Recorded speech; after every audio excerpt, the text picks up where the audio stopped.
Nuestra charla principal se sube todos los días a nuestro canal de YouTube. Búscanos como Diana, Verónica y Tony, la entrevista. También puedes volver a escucharla en Spotify como Diana, Verónica y Tony. Te invitamos a seguirnos, regálanos un me gusta, compártela con tus amigos y activa las notificaciones. Este día en el Corre-Corre de la Mañana le damos la bienvenida a... Bueno, al regreso de las vacaciones toca retomar los temas de país, Diana Verónica. En efecto, lo que está sucediendo en El Salvador, cuando son las 8 de la mañana con 7 minutos tenemos aquí a una abogada de la República, a la abogada Tania Pastor, con quien siempre conversamos para poner en su verdadera dimensión situaciones jurídicas que están sucediendo en el país y ya les vamos a contar por qué. Mientras tanto, te saludamos, Tania, Hola, bienvenida. Tania, bienvenida. Hola Diana, hola Tony, muchas gracias por la invitación. Siempre es un gusto estar acá con todos Feliz ustedes. retorno de las vacaciones. Sí, ¿Qué tal para esas todos, vacaciones? ¿verdad? Bien descansadas. Qué bueno. Uno generalmente en las vacaciones sale más cansado, ¿verdad? Pero esta vez sí descansamos bastante, así que sí estamos. Estás renovada. Ay, sí, completamente. Eso. Vaya, qué bueno. ¿Qué ha pasado con las reformas o con la más reciente reforma constitucional, Tania? Pues creo que se elevó a la categoría de constitucional algo que ya teníamos materialmente o de forma real en el país. Ujú. Cuando te dicen tu pena máxima es a 60 años y escuchamos condenas de más de 100, 200, 300 años, yo creo que ya por muchos 30 años que con los que se ingrese al sistema, si la expectativa de vida es, digamos, 70, pues ya prácticamente es una vida completa, Estamos es una cadena hablando de la perpetua. cadena Es una perpetua, cadena ajá. perpetua ya. Exacto. Entonces, materialmente o de forma real y tangible, ya existía en realidad la pena perpetua en El Salvador. Lo único de hecho, que los estaba... jueces dictaminaban esta sentencia Por a supuesto. 400. O sea, ya leía uno eso. Eso pasa en todos los países, porque yo también litigué en Costa Rica y en Costa Rica le ponían a uno cualquier cantidad de años, pero al final efectivamente creo que allá eran 35 o 39, no recuerdo exactamente cuántos, pero esa es la máxima efectiva de cumplimiento. Entonces aquí la máxima ya nos establece la ley que era 60 años. En los casos de concursos, ¿verdad? O sea, cuando son varios delitos que se sancionan juntos. Ujú. Entonces, realmente 60 años ya para la mayor cantidad de personas que eran condenadas en el país, ya eso constituía una pena perpetua. Entonces, pienso que lo que ha hecho es elevarse a la categoría de constitucional, algo que ya materialmente existía en el O país. sea, tú dices en la práctica. En ya la existía. práctica. ¿Y cuál será así el es. espíritu de los legisladores? O sea, ¿qué estarán persiguiendo? Yo solo quisiera agregar algo. Hay que decir que esto es para delitos de homicidio, violación y terrorismo. Así es. Ahora, son términos amplios también. Sí, ¿verdad? pero son delitos concretos, Ujú. porque en el derecho penal no se puede generalizar, digamos, muchos pedimos el tema de la pena perpetua en los casos de corrupción. Corrupción es un tema muy amplio, pero delitos concretos relativos a la corrupción hay varios. Tendría que enunciarse uno a uno los que tendrían esa posibilidad. Entonces ahora nada más tenemos los homicidios, violaciones y y terrorismo. casos de terrorismo, que en el caso de terrorismo me imagino que se tendrá que especificar, porque no he leído el decreto, en el término de agrupaciones ilícitas. Porque la Sala de lo Constitucional declaró ya hace tiempo, Allá por el 2015. Terroristas grupos terroristas a los grupos de pandillas. De hecho, esa es una de las sentencias que nosotros decimos. A la sala no se le estaba pidiendo eso, pero la sala declaró eso. Ujú. En algunos casos podríamos decir que eso es resolver más de lo que se ha pedido, ¿verdad? Pero en fin, ahí fueron declarados terroristas los pandilleros y las maras, y en Estados Unidos habían sido crimen organizado en el 2012 los salvatrucha, ¿verdad? Ujú. De hecho, en esa misma época también se declaró un estado inconstitucional de cosas en la sala constitucional, que esto quiere decir que prácticamente se dijo, el Estado es un inútil, el Estado se declara incapaz o el Estado es un Estado fallido para protegerle la seguridad a las personas por el tema de los pandilleros, ¿verdad? Entonces, y ahí es que empezamos con el desplazamiento interno forzado, que incluso se crea una ley, se crea un delito de cuando se le, ¿cómo se llamaba este? restricción a la libertad de circulación, me parece que se llamaba, que no querían mucho los del frente, pero al final tuvieron que, prácticamente por obligación. Porque era una realidad. Y había pasado lo de la tregua con pandillas. Políticamente representaba aceptar una realidad que no era favorable. Sí, correcto. Pero era una realidad existente. En la gobierno. práctica ya existía. Entonces nada más se llevó a la ley. Exacto. ¿no? Ajá. O sea, estamos hablando de que hay muchas cosas que ya estaban sucediendo. En la práctica estaban sucediendo, faltaba legislar al respecto. Así es. Ahora el matiz que hay que hacer no el matiz, sino que quizás el punto importante en este tema de la cadena perpetua, en mi opinión, es el relativo a los menores de edad, ¿verdad? Que yo recuerdo cuando los magistrados de la sala, de la corte llegaron a la asamblea, explicaron ellos que la pena perpetua no roza con la legislación internacional adoptada por este país en términos de convenciones, ¿verdad? No fallamos en el control de convencionalidad, pero hicieron un matiz, nada más que no nos lo explicaron. Yo recuerdo que me quedé con la duda a qué se refieren cuando dicen tenemos unas observaciones o unos reparos en materia de menores. Pero no lo profundizaron, quizás porque como era la parte que no estaba conforme con la reforma que estaban haciendo en la asamblea, ellos prefirieron mejor nada más dejarla por escrito. O dijeron, no recuerdo bien si lo anunciaron, que iban a presentar una carta con las observaciones con relación a los menores. Entonces, me parece que por ahí puede venir la observación de la ONU en cuanto al conflicto entre nuestra ahora legislación constitucional o nuestra constitución con relación a la pena perpetua, en relación a los menores, y los convenios internacionales, como que fallamos en el control de convencionalidad allí. Hay un conflicto por la pena perpetua, porque, vaya, aquí en ley de menores, esa no es mi área, pero por términos básicos conocemos que la pena mayor antes no era pena, en realidad era la condena. Se llaman diferentes, sí, allá se declara la conducta antisocial, después se le lleva a una especie de reclusión, entonces, pero era no mayor a 7 años, independientemente de la pena que tuviera el delito dentro de la ley penal común para todos nosotros, no pasaba de 7 años. Pero con la excepción de las pandillas llegó a 20 por el término de las agrupaciones, pero ahora ya se aplica perpetua. Yo creo que al final, como un Estado soberano, podemos hacer nuestra propia interpretación, quizás sea oportuno denunciar alguna parte de algún tratado o algún tratado por este conflicto o este roce, pero realmente si la pena tiene el matiz de revisable, que es al final lo que exigen estándares internacionales en donde se aplica, porque hay muchos países que la aplican, pues no es que El Salvador va a romper el hielo en este tema, te piden que no sea una pena perpetua de forma absoluta, sino que tenga un carácter de revisable cada cierta cantidad de tiempo. Y aquí se ha establecido que 25 años me parece que se dejó. Así quedó. Así quedó. O sea, a los 25 años se puede ir a... En caso de menores, ajá. En caso de adultos me parece que es 35. Ajá. Pero ya existía un límite de 60 en los casos de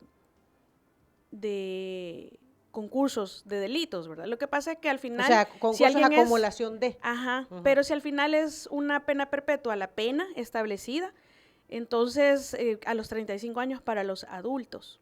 Uh-huh.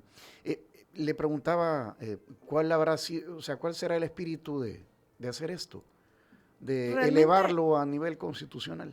Hay muchas cosas, yo siempre he dicho que nuestra constitución es prácticamente anacrónica, por más que me digan que la constitución, que muchos años que en Estados Unidos no se ha cambiado, que en Inglaterra no existe o lo que quieran. Pero lo cierto es que nosotros tenemos una constitución que ya no es funcional a la realidad, que además tenemos muchas leyes preconstitucionales que no han sido adaptadas a la Constitución del 83. Por ejemplo, la ley del servicio civil, la ley de probidad, que en realidad se llama ley de enriquecimiento ilícito, son leyes anteriores a la Constitución. Hay muchas leyes más anteriores a la Constitución que tendrían que haber sido adecuadas a la Constitución del 83 y no lo han sido. Entonces lo que tenemos es remiendos poco a poco, como este caso, ¿verdad? Hay otros temas que se podrían elevar a la categoría de constitucional, buena jurisprudencia, por ejemplo, pero ahí lo van dejando. Entonces por eso que yo digo, en realidad no necesitamos 230 reformas en una constitución como la propuesta del doctor Ulloa, que me parecía muy buena. Eso te iba a decir, es que... Sino que una nueva ¿hace constitución. ¿Hace 3 años habrá Sí. sido esa propuesta de...? Sí, yo creo que al final, como todo buen político, van a ir, a medida que conviene, sacar algún tema para ponernos a discutir sobre Porque él. esta propuesta que lideró, por así decir, el vicepresidente de la República por mandato del presidente de la República, creo que fue presentada a la Asamblea Legislativa, Tania, ¿verdad? Y hasta ahí quedó. Creo y mandado a la comisión. Ahí está el fruto de ese trabajo. Sí, pero se presentó a la presidencia. Yo creo que la presidencia no lo... no lo ha enviado Sí, entonces a sí. la Asamblea Legislativa. Ajá, no lo llevó. De hecho, es una de las situaciones que a mí me parece que deberían de resolverse. Ya nuestra Constitución hace falta una indexación, hace falta una actualización en muchos temas, en lugar de estar trastocando o contradiciendo o contraviniendo lo que establece la Constitución, mejor hagámosle, porque claramente hay un gobierno con una nueva visión, bien diferente en algunos casos, términos procesales, a los estándares internacionales, que yo no digo que vayamos y nos enfrentemos al derecho internacional, pues, pero creo que se podrían regular ciertos temas con interpretaciones interesantes, o no interpretaciones, pero normar de una forma distinta que no, por ejemplo, lo que decía el doctor Ulloa, nosotros necesitamos un tribunal constitucional completamente independiente del órgano judicial, que no nos va a garantizar. Yo pienso que no hay manera de garantizar la independencia y la imparcialidad y todo lo que esperamos realmente de nuestros jueces en el mundo, ¿verdad? Yo creo que en ninguna parte del mundo existe eso. Por la propia naturaleza humana pienso que no somos capaces. Sin embargo, Guatemala tiene su propia sí, sala hay Tribunal Constitucional, España, hay muchos países. Entonces, quizás no nos va a garantizar al 100%, pero en una mayor medida va a ser bastante superior a lo que ya tenemos, porque lo que tenemos en la actualidad es parte del órgano judicial, nuestra corte, y además los magistrados, en la forma en la que son electos, dependen completamente, al igual que el fiscal general de la República y otros funcionarios que establece el ordinal 19 del artículo 131 de la Constitución, de la Asamblea Legislativa. Entonces, así como ya lo vimos que pasó en el 2021, en el momento, así como se ponen, se quitan, o como se hacen, se deshacen las cuestiones legales, ¿verdad? Entonces, por ejemplo, para remover a los magistrados, sí se entiende lo que pasó, yo por lo menos lo comprendo lo que pasó o la forma en la que pasó en el 2021. Lo que no te voy a entender jamás es que 5 o 6 años después estemos hablando que la Constitución dice que para remover a magistrados tiene que existir una ley y causales. Un debido proceso, ¿no? Y que sí, ese tiene que existir sí o sí, ¿verdad? Independientemente de ley o no. Pero de 6 años después, que la Constitución te manda a legislar y vos no legisles ese tema.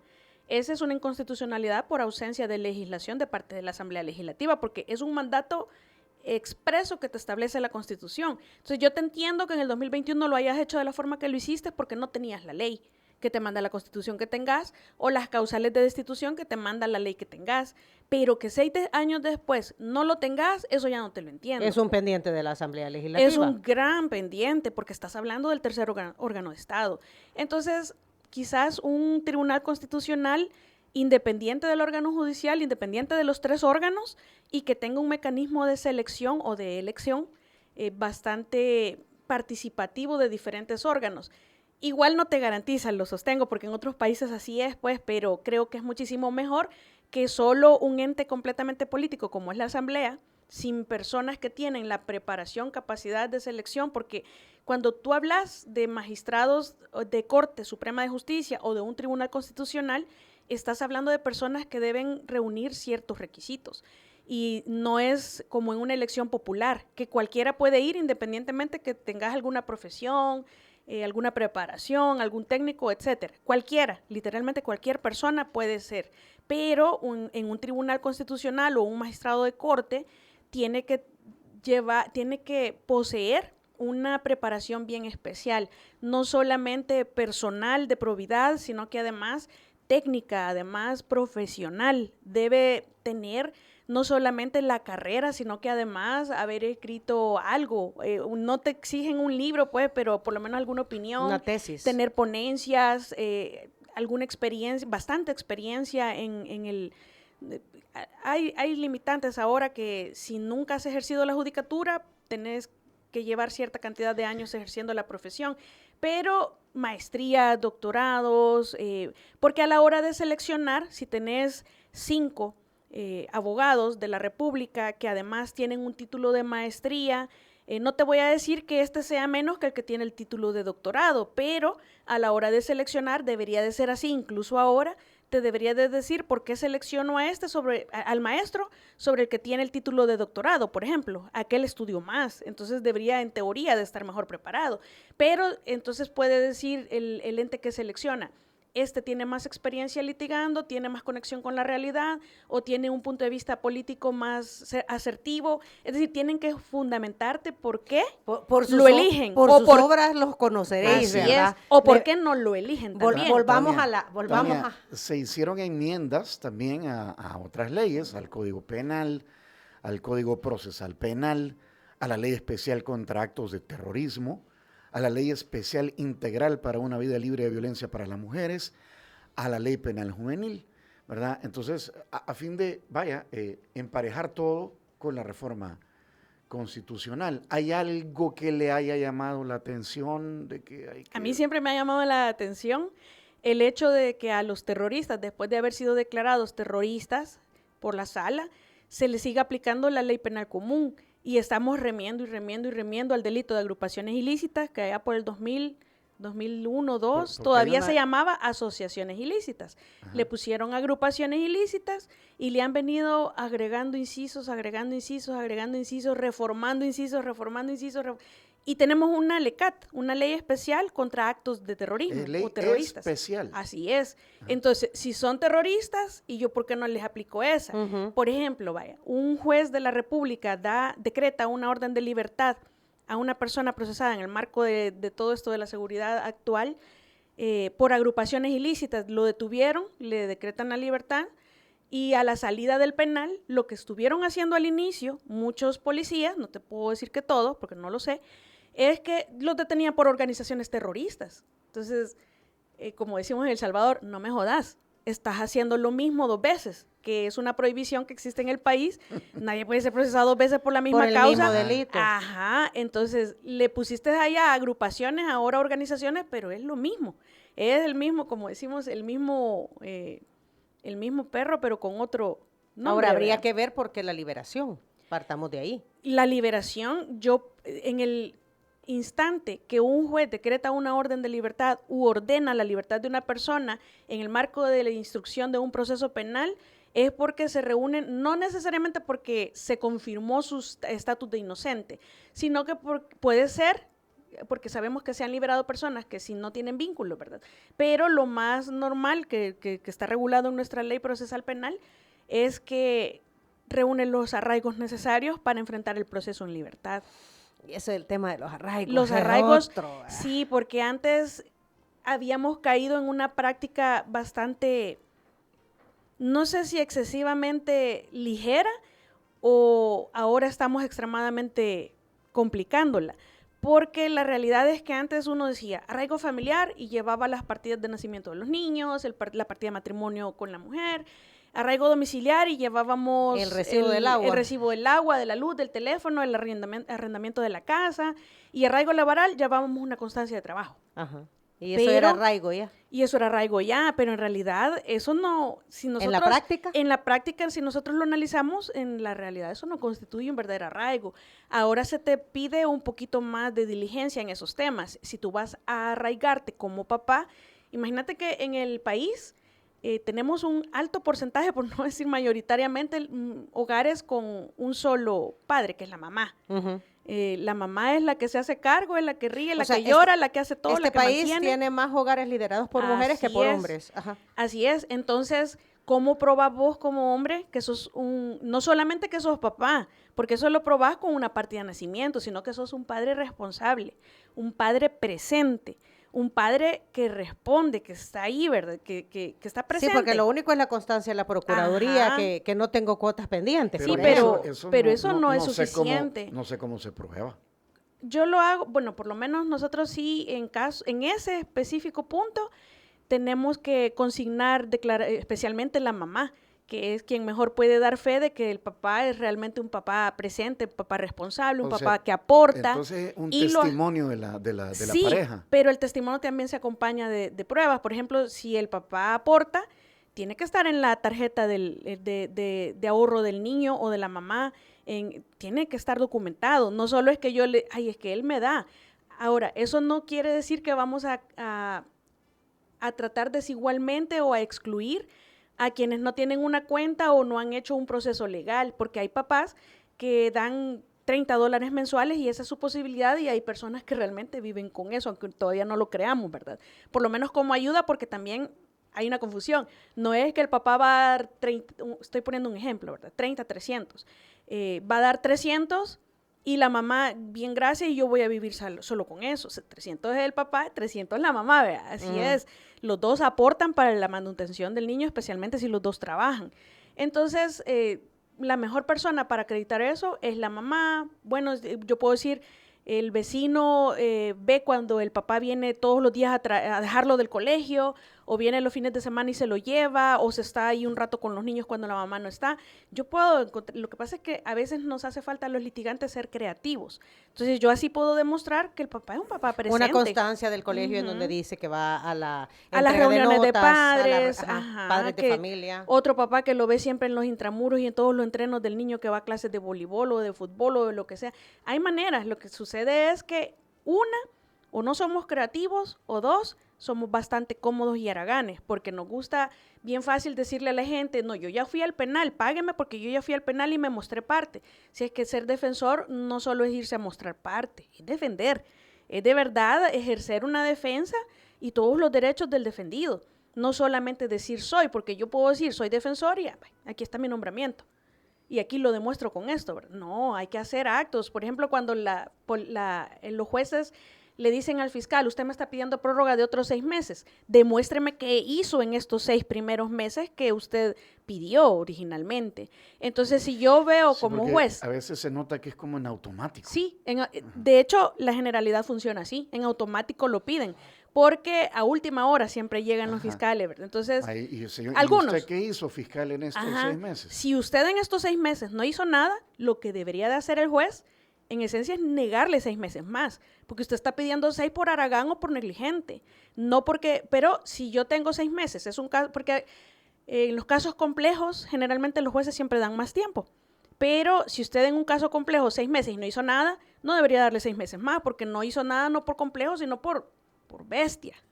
Entonces ahí deberían de denegarlo, ¿verdad? Pero lamentablemente no funciona así. La escuché hablando sobre lo importante, atención hombres, porque... Y mujeres también, compañero, porque una mujer también puede ser acusada por violación.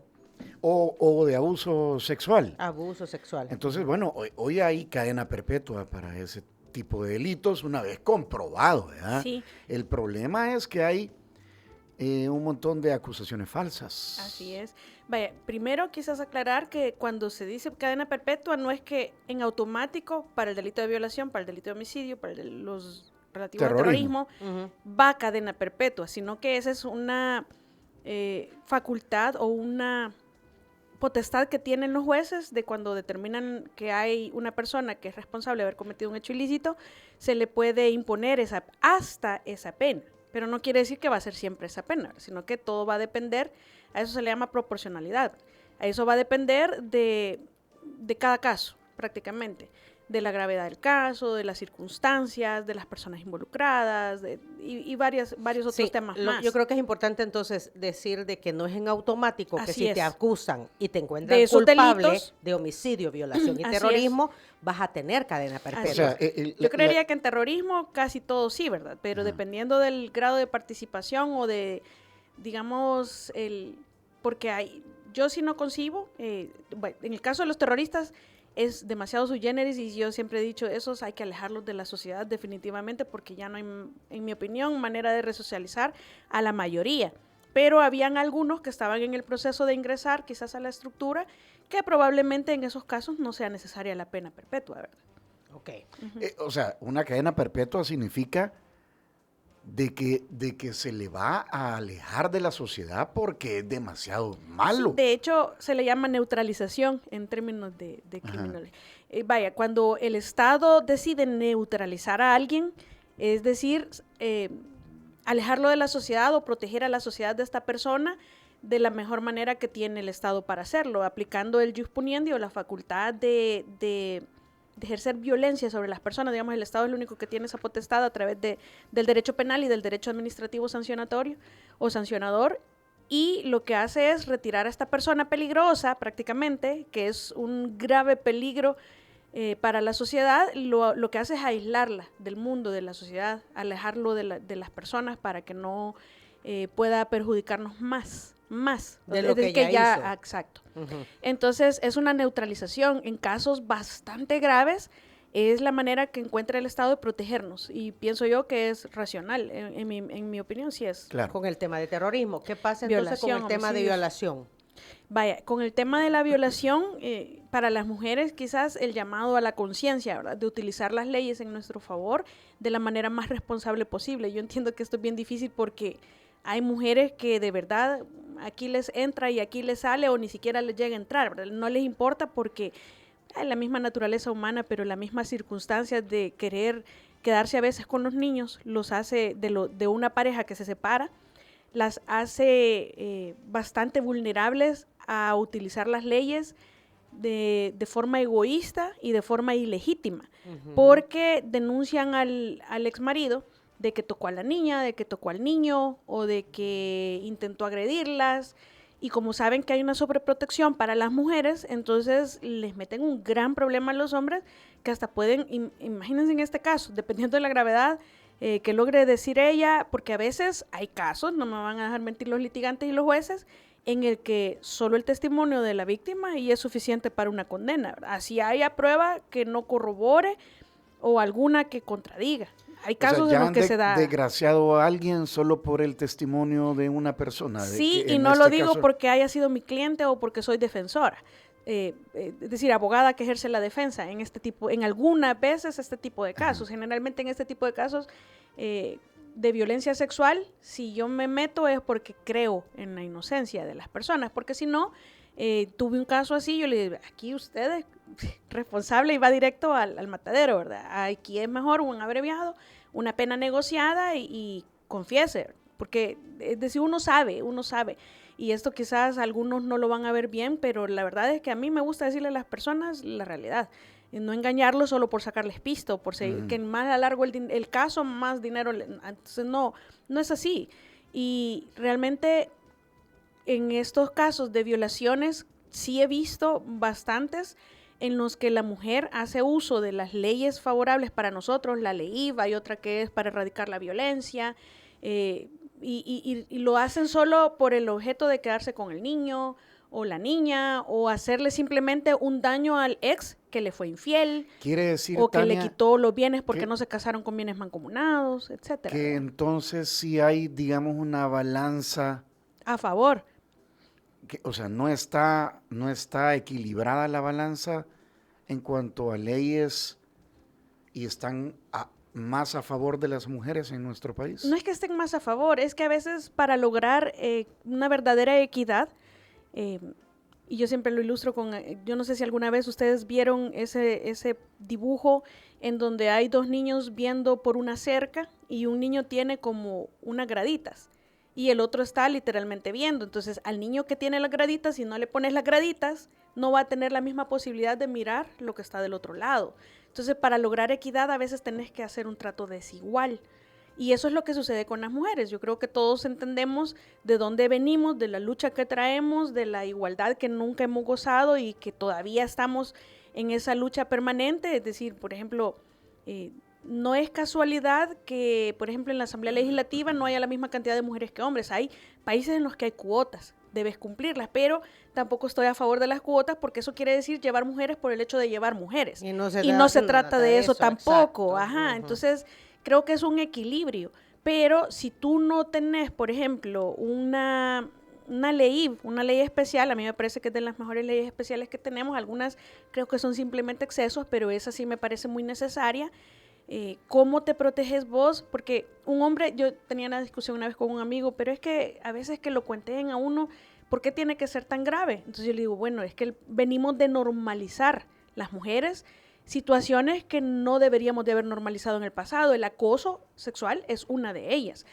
Porque, bueno, por lo menos yo recuerdo cuando trabajé en la fiscalía y cuando estudié en la universidad la carrera, uno tiende cuando llegaba un hombre y le decía algo que constituye un acoso, en mi opinión, ahora lo entiendo así, y uno, y tenés que reírte para hacerte el disimulado y obviar esa agresión, porque ahora lo entiendo como una agresión. Entonces uno normalizaba eso y aprendía que tenía que vivir con eso en la vida. Entonces ya cuando tú lo pasas todos los días es algo realmente fastidioso. Vaya, entonces, porque sí las cosas han cambiado. O sea, sí, muchísimo, ya no te causa gracia. Uno ya no puede cuentearse a una mujer. O sea, hay que tener mucho cuidado en las relaciones laborales, o en hacerle los comentarios. Una propuesta. Y las generaciones, por ejemplo, yo al doctor le tengo un gran aprecio, el doctor Hernández, que hizo un comentario hace poco en un programa de televisión de debate.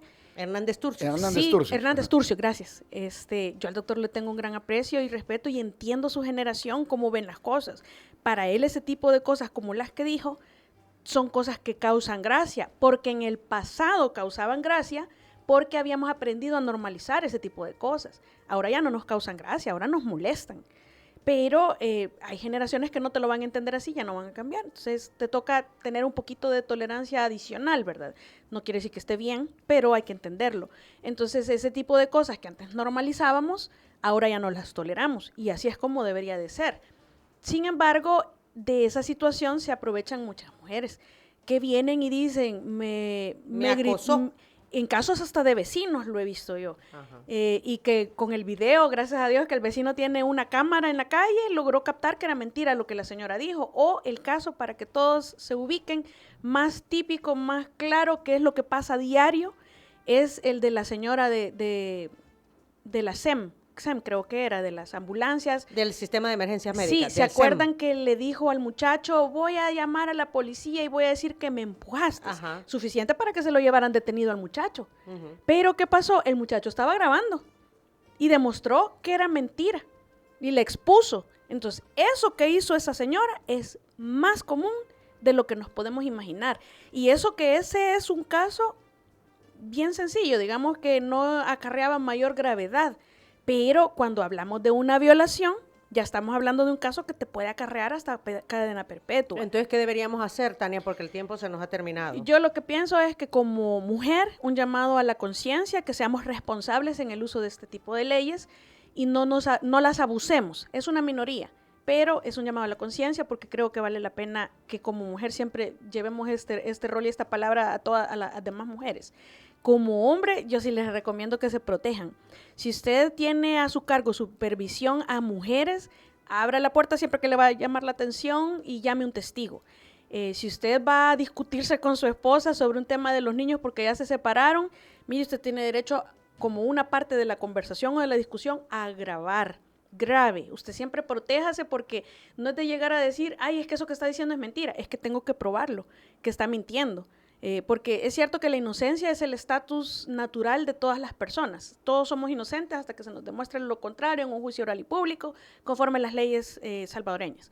Sin embargo, a veces es bien difícil en casos contra mujeres que lo está denunciando a uno, porque la mujer, por ejemplo, en casos de violación, que se considera un delito de alcoba, la mujer no solamente es la víctima, sino que además es un testigo, porque generalmente el violador busca un sitio aislado donde no hayan testigos para cometer el hecho.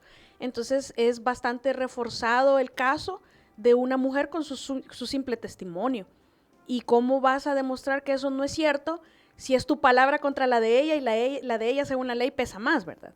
Entonces ahí es bien complicado si usted como hombre no ha tenido las providencias necesarias. Es bien difícil porque hay jóvenes ahora que entienden esta situación de forma muy profunda y tienen miedo a acercársele a las niñas. Porque, pues sí, uno no sabe, con el respeto, pero hija de qué loca es alguna niña que va ahí a replicar, porque los niños son al final esponjitas que todo replican.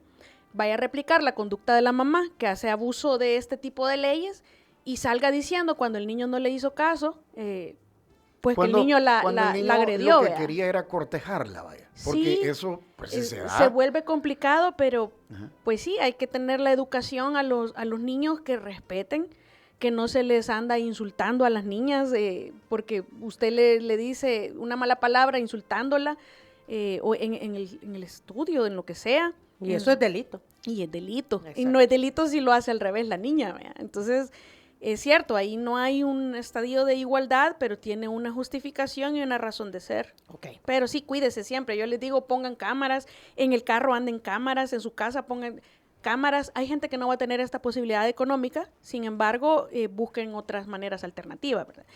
Siempre con un testigo. Si usted sabe que es una persona conflictiva y además es mujer y se puede meter en un problema, busque testigos o grabe. Yo creo que todos este día tenemos celulares, ¿verdad? Y podemos grabar, y cuide mucho ese celular, porque a veces hasta por mensajes dejan la agresión, constancia a algunas mujeres. Entonces no borre las conversaciones, porque a veces en los mensajes todavía hay mujeres que graban mensajes amenazando a los hombres, diciéndoles que los van a procesar por algo así. Bueno. Ok. Cuidado. Cuidado. Sí, Sí, cuidado. así es. Tania, muchas gracias siempre. Gracias, por- Tania. un Qué gusto. gusto estar Eh, contigo y conversar. Esperemos que esta haya sido una charla de provecho para nuestra audiencia, como siempre intentamos hacerlo, ¿verdad? Muchas gracias por su tiempo. Gracias, siempre un placer estar acá Y con si ustedes. quieren volver a ver o a escuchar esa entrevista, atención a lo siguiente. Muchas gracias por acompañarnos en nuestra entrevista. Para volver a escucharla e incluso verla, visita nuestro canal de YouTube Diana Verónica y Tony. Búscala como La Entrevista. También puedes encontrarla en Spotify como Diana Verónica y Tony. Te invitamos a seguirnos, regálanos siempre un me gusta, compártela con tus amigos y activa las notificaciones.